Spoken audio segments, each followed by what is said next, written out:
The Grand Theft Auto franchise has never had a focus on horror. This kind of thing would always be saved for Easter eggs and Halloween events. But just because this game franchise is all about shooting guns and stealing cars, doesn't mean that it can't have a few horror aspects here and there. And to celebrate the recent release of the GTA 6 trailer 2, I think it's perfect timing to do a GTA horror video. A video about GTA 5's lonely atmosphere is basically what kickstarted this channel, so I gotta show love for the horror of GTA. I will also be talking about the 3D universe, mainly San Andreas, as well as the HD universe of games, as those ones have the most interesting and creepy things, as all the games leading up to San Andreas doesn't really have much if not any horror elements to them. Basically, they didn't have any Easter eggs or missions that sent a shiver down my spine. But before we dive into the history of horror in GTA, may I ask you comment what your favorite GTA Easter egg is, and subscribe to keep me in the algorithm. And also join my Discord server linked down below. Alright, now with that out the way, let's dive right into the history of horror in GTA. In GTA Vice City, there's a shop called Carcinero Romero, which sells literal human meat. This business is also connected to multiple myths and legends within Vice City. This business is also connected to multiple other restaurants around Vice City, which all use human meat in their food. The name of the business itself is also a reference to George A. Romero, the godfather of the zombie genre. That's about all I could find for this business, just a bunch of crazy psychos selling human meat for profit. Vice City is also home to some underwater residents, well, more just like one, as we find this guy just chilling underwater with some concrete shoes. This is actually a pretty common way that real life mafia members dispose of bodies. Now, I have a huge fear of the ocean. Combine that with the fact that even though I'm 17 years old, I still don't know how to swim. So the thought of being thrown out in the middle of the ocean with absolutely no way of getting up truly terrifies me. The final bit of horror I'll talk about for Vice City is Apartment 3C, which when you enter it, you'll find a bloody sight in the bathroom alongside a chainsaw. This is a reference to one of the best mafia movies, Scarface, where it directly references a scene where Tony and Angel fall into a trap and Angel is then brutally cut up with a chainsaw. It's kind of a bit of whiplash once you enter this place, because on your first time entering the place, you don't really expect to see this kind of viscera in a GTA game. And the fact that there's also a chainsaw right next to it doesn't help in the slightest. Moving on from the sunny and stormy East Coast, let's take a plane to the West Coast and move to San Andreas. San Andreas is based off of California, my home state, and like I've said before and I'll say it a million more times, I f***ing hate California. But that's aside from the point. San Andreas is my favorite GTA game, but doesn't have my favorite horror-related Easter eggs in the franchise. Anyways, in San Andreas, there's a building called Zombotech, which is clearly a reference to Umbrella Corp from Resident Evil, another one of my favorite game franchises. This place is pretty creepy, especially seeing this map of the place where it shows a huge underground section, which is probably where all the testing of zombies and stuff goes on. I could really only imagine what goes on down there. What if in some alternate universe there was an outbreak in a lab which took over an entire city and oh wait, that's literally just Resident Evil 2. Another one of my favorite horror related Easter eggs in San Andreas is the mass grave out in the desert with a truck next to it. In the massive hole you can see about a dozen or so body bags. This is likely gang or cartel related due to the style of disposal. The last GTA San Andreas creepy Easter egg I'd like to discuss is the ghost car. In the forest areas you can occasionally see cars driving through the forest, but there's something off with it.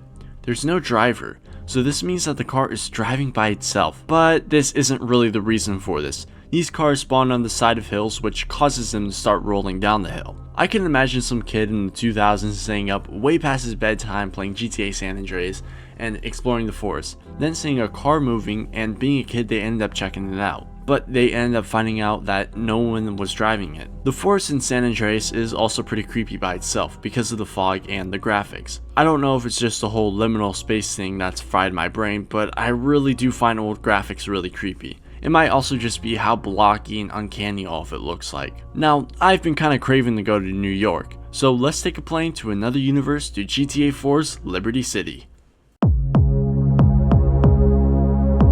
Grand Theft Auto 4's story and setting is a lot more depressing and bleak than the rest of the series, and the same goes for the horror within this game. Now, aside from the dog-sized rats, everyone and their mother carrying around some kind of cartoonishly destructive firearm, and the one animation from that one animator, New York City, or in this case Liberty City, is an absolute hellhole. But what kind of horror is hidden within the confines of the shitbox? Well, for one, there are multiple supposedly haunted and abandoned locations, such as the abandoned Sprunk factory, which players have reported seeing and hearing ghosts as well as dogs barking, yet none could be found in the game. Now, how likely is that there's ghosts here? Honestly, as much as I want to say these could be real, it's very likely that these are just some people trying to spread false rumors of ghosts in these buildings. But something that isn't a myth, and for the first time, a horror-related side quest, is the interactions and hangouts you have with Eddie Lowe.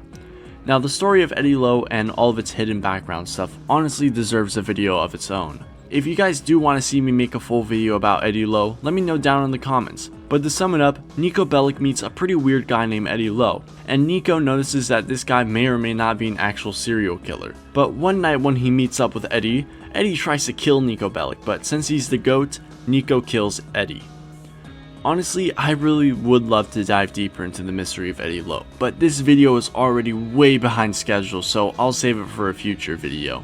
In Liberty City, there's a statue that is GTA's version of the Statue of Liberty, this being the Statue of Happiness with a very familiar face. Though the familiar looks isn't all the statue is known for. If you take a helicopter and jump onto this balcony here, you can find the door that says, "No hidden content this way."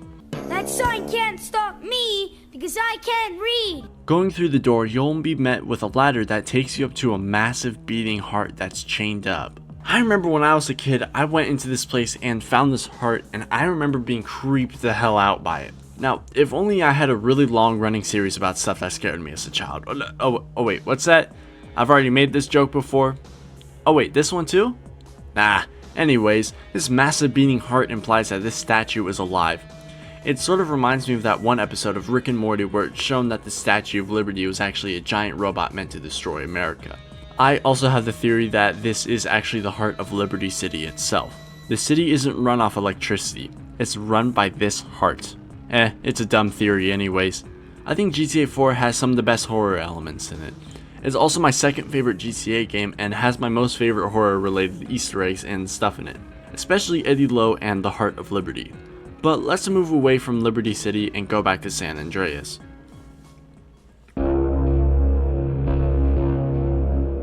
Grand Theft Auto 5 has some of my most favorite characters in the series, such as Franklin, who was actually in the thumbnail of my most popular video, and also in the thumbnail of my other two GTA videos. Firstly, I'll talk about the most well-known one, that being the ghost of Mount Gordo. Between 23 o'clock and 0 o'clock at the eastern peak of Mount Gordo, you can find this ghost. Approaching the ghost, you can find a word written in blood right under her. Jock.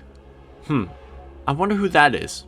Oh yeah, Jock Cranley, the guy running for mayor of San Andreas. I honestly could make a whole video about this ghost of Mount Gordo, but so many others have already made videos about this ghost, so this isn't a likely thing for me to make. Next thing I'd like to discuss is the UFOs and aliens in the game.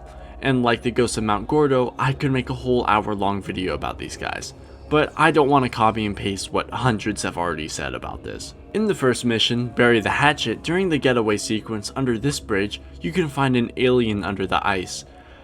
They're then seen again during the 2 times that Michael starts tripping balls later in the game. You can also find both crashed and flying UFOs in the game. The only way you can find the flying ones though is if you complete the game 100%. Some of these even have the FIB logo on them. So it makes you think if the FIB is either faking UFO sightings or if they're in contact with extraterrestrial beings. I will also bring up the very rare bunker resupply mission that has you actually steal an alien egg from the crash site. Let's also not forget the alien Easter egg in the train heist in the Los Santos Tuners update. I'm also gonna nerd out here, but the aliens in GTA 5 are heavily based off the aliens from the Alien franchise, one of my favorite horror/action series of all time. Next, let me talk about something that actually really creeps me out, and it's Avon Hertz's Juggernauts. Now, fighting these guys while they were invisible was a pain in the ass, and their designs are honestly very creepy. The uncanny faces on them really give you an off vibe about them. After defeating Avon and Clifford in the Doomsday heist, it's revealed that Avon's body was found, but absolutely no trace of Clifford was found. Lester assumes that we blew it up to smithereens when we shot rockets at Avon, but a few years later during one of the Los Santos Tuners heists, you can actually find one of Avon's Juggernauts in this room upstairs. It's not until the Agent ULP missions about 5 years later when it's revealed that the Duggan family, yeah, the same family who was trying to take away the casino from my baby Agatha Baker, and oh my gosh, oh Lord have mercy, I've never seen such a beautiful... let me get back on track. So the Duggan family took the code of Clifford and increased gas prices with it. It's pretty underwhelming. So we go to Avon Hertz's abandoned facility and it's completely dark, the only light being the flashlight on your gun. And walking around you'll find the powered off juggernauts, which the first time I played this mission I nearly shat myself seeing them. What's also seriously creepy is that going up to them you can hear them breathing. But after you turn back on the power and the robots come back to life, the whole creep factor of it kind of fizzles away as you're then destroyed by these guys for the next 20 minutes. And then after this, you re-download the files of Clifford and give it to Agent ULP. And then, as of now, it hasn't been updated. Now, there's a lot more I'd like to talk about for GTA 5, but I'll save that for a future video.